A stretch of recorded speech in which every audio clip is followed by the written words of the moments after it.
আসসালামু আলাইকুম রহমতুল্লাহি ওয়া বারাকাতুহু। আজকে আপনাদের কাছে আমি কুমিল্লা জেলার এক সুন্দর পিঠা বা রেসিপি বলেন, যেটাই বলেন, আমি আপনাদের সামনে উপস্থাপনা করলাম।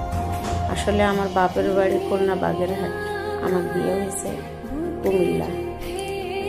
এটা আমি জানতাম না যে এটা এক ধরনের পিঠা, বা আপনারা যাই বলেন, এটা এক এক দেশে এক এক রকমের, আর এক দেশের ভাষা আর এক দেশের বলি, এরকম কথাই হয়।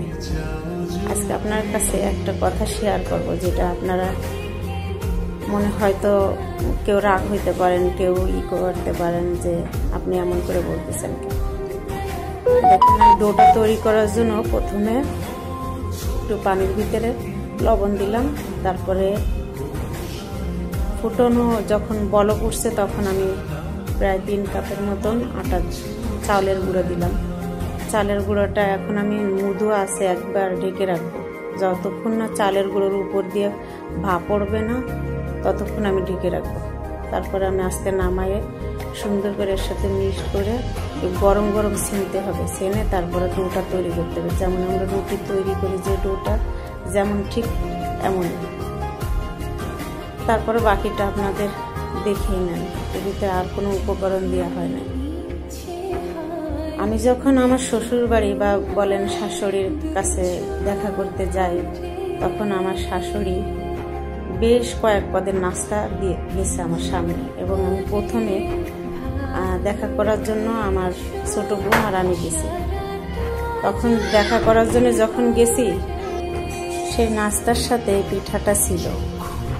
যাক, মোটামুটি সব পিঠা বা নাস্তার নাম জানা আছে, কিন্তু এই পিঠাটার নাম বা এই পিঠাটা দেখে আমার খুব আগ্রহ হলো।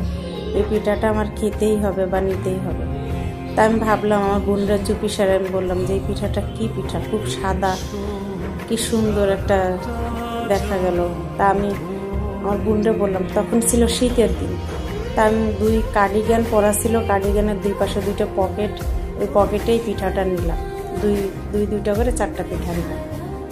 নিয়ে ওরা যখন অন্য রুমে গেছে তখন আমি এই ফাঁকে এই পিঠাগুলো আমি নিয়ে নিলাম। তা যখন নিয়ে আমি চিন্তা করলাম যে একে সামনে খাবো না, পিঠাটা খুব সুন্দর লাগছে। তা আমার চাচি বা আমরা বাসায় যে সবাই এটা নিয়ে খাবো বা দেখবো। যখন মানে রাস্তার থেকে কথাবার্তা বলে টলে, ঘরের থেকে কথাবার্তা বলে রাস্তায় যখন চলে আসলাম, প্রায় বাসার কাছাকাছি যখন আসলাম, তখন এই পিঠাটা আমি চিন্তা করলাম আমি হিন্দে একটা খাইয়ে তারপরে বাসায় বাকি 3টা নিয়ে যাবো। কারণ এত সুন্দর পিঠা, আমার মানে এত আগ্রহ জাগলো ভিতরে যে পিঠাটা দেখতেই হবে, কি আছে এই পিঠার ভিতরে। এত সুন্দর সাদা ফুরফুরা, এত বড় বড় করে বানাইছে।